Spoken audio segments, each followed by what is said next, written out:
Morning everyone, I'm having a wee nightmare with this one. I found another Rosa Parks story. This will be the fourth time I've tried to record it. Everything is jumping off. Laptop's on the floor, tripod on the floor, phone on the floor. But here we go, fourth time lucky as they say. It's called I Am Rosa Parks. The laptop needs to keep up and it doesn't want to. So here we go. I am Rosa Parks.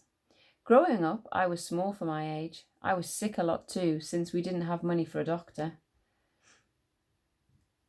And now we have to wait for the laptop to catch up.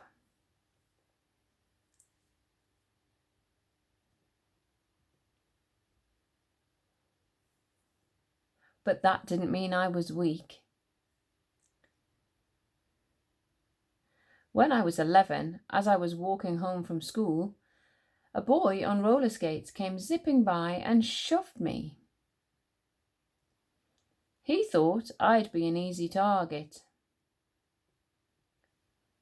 To his surprise, I turned around and pushed him right back. I knew fighting was wrong, but I didn't want him picking on me ever again. Oh, this is going to be bad, I thought. Did you just push my son? Said his mum. His mother had seen what had happened. She was mad that I'd pushed him.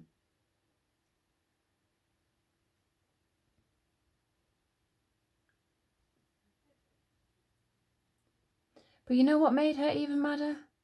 I was black and her son was white. She immediately started yelling at me. I'm going to have you put in jail. You'll never get out again.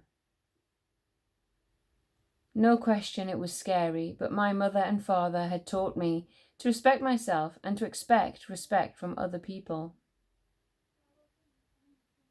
So instead of backing down, I stood my ground and calmly but firmly I explained.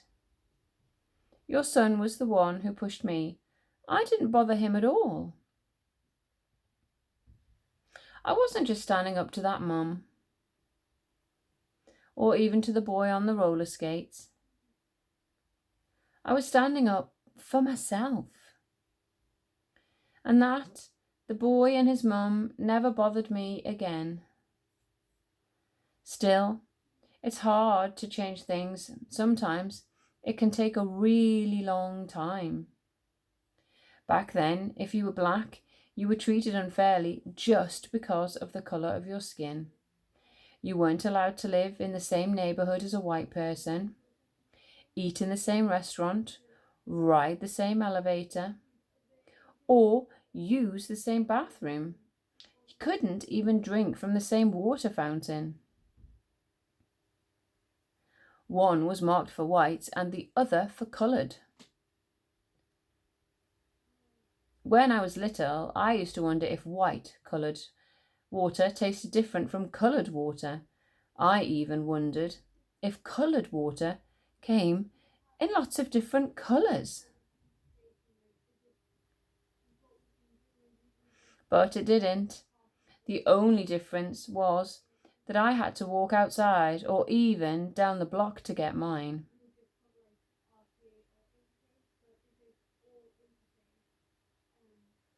It's not good. Of course, it wasn't. It was just about water fountains. There was my school, a small, old, wooden building with one room, only one teacher for all of us. Everyone from the 5-year-olds to 6th graders was stuffed in that one room. There were no windows, no desks, and hardly any books. Since most kids had to work on a farm to earn money, we only went to school 5 months during the year, which meant less school, which was really, really bad. We also had to bring home our books every single night. Why, you ask? Because we were worried that folks who hated the colour of our skin would burn down our school. But the school for the children who were white, well, their school was in a new brick building with beautiful window and plenty of desks and brand new books. Plus a shiny playground. They went to school 9 months out of the year, since they weren't working in the fields like we were. Still, where was the hooray in that? Also, if you were black, you had to walk to school. If you were white, you got to take a bus. The worst part was, when I'd walk home with my brother, the kids on that bus would throw their rubbish at us. It made me feel horrible, but there was no civil rights back then. The only solution was to move off the road. And really, was that any kind of solution? As I got older, things didn't change much. One winter, I was waiting for the local city bus. If you were black, you had to ride at the back of the bus. If you were white, you rode up at the front. On that day, the back of the bus was packed. There was no room at the back for me to get in, but there was plenty of seats at the front of the bus. I was just trying to find a place to sit, so as I entered through the front door of the bus, I tried to explain to the bus driver that there was no room to get in through the back. "What do you think you're doing?" shouted the bus driver. "Only whites can come in through the front." "But I'm already in," I said. The driver didn't care. He wanted me off the bus. He grabbed me by my coat sleeve. I dropped my purse near the front door, and to pick it up, I sat in the front seat, a white seat. It made the driver madder than ever. "Get off my bus! Get out!" That's what he called it. My bus. As if it were his. The bus wasn't his, though. It belonged to all of us. Still, that afternoon, the driver got his way and he kicked me off the bus. "See you soon," he said. Yeah, you will, I thought. But I promise you, that wasn't the last time I'd face that bus driver.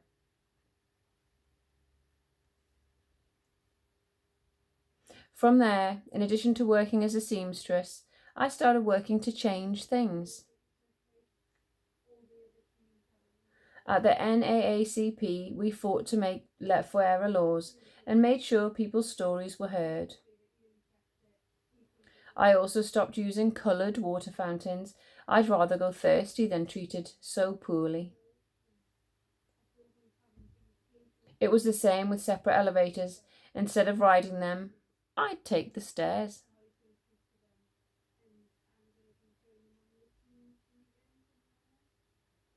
But as for real change, even I didn't know what was coming. It was the end of a busy Thursday. I was 42 years old and on the bus going home. This time I was sitting in the row. There was one man next to me and two women across from me. It was the same driver from before, the exact same one from all those years earlier. At the third stop, a few white people got on, filling the rest of the empty seats. Let me have those front seats. There was one white person left standing, so the driver told us, those of us in my row, "Get off, let me have those seats." At first, none of us moved, and when he asked again, "You better make it light on yourselves and let me have those seats." The other three people got up, but I stayed right where I was. Sliding over to the window, I thought about what he was demanding. He wanted to take my seat away. He wanted to give it to that man. And why? Because I was black and the man was white. I knew what the rules said, but I also knew in my heart that that's not how you treat people. Without a doubt, the driver was mad, but I never lost my cool. I never raised my voice. I just told him that I wasn't going to get up.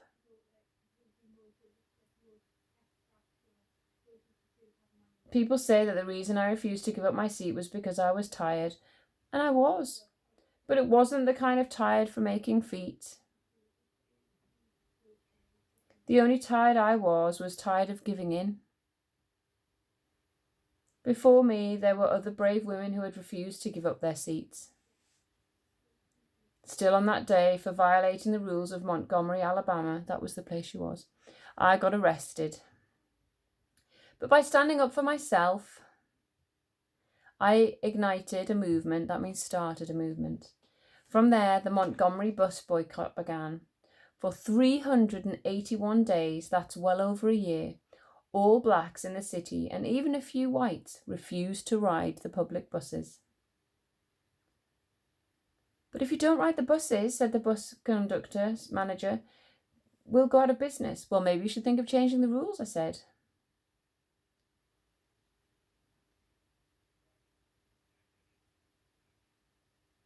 Finally, the rules were changed. Public buses were no longer allowed to separate people based on the colour of their skin.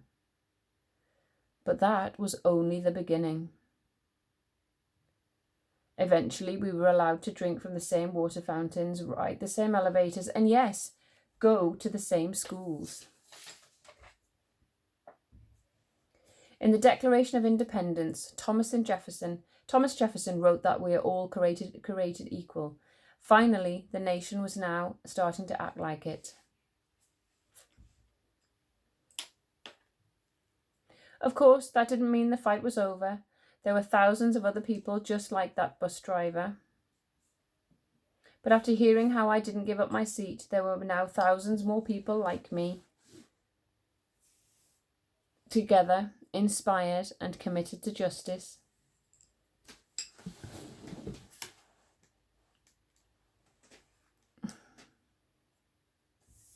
In my life, people tried to knock me down, tried to make me feel less than I was. They teased me for being small, being black, and being different. Let me be clear, no one should be able to do that. But if they try, you must stand strong. Stand for what is right. Stand up for yourself, even if it means sitting down. When you do, others will follow.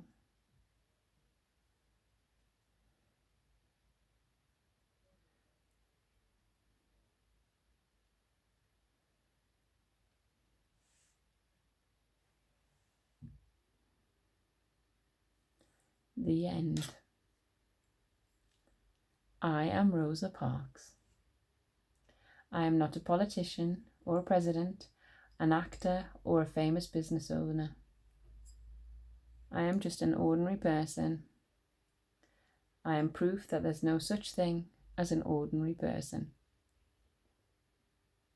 I hope you'll always stand up for yourself, and I hope you'll always remember that we can always do this together.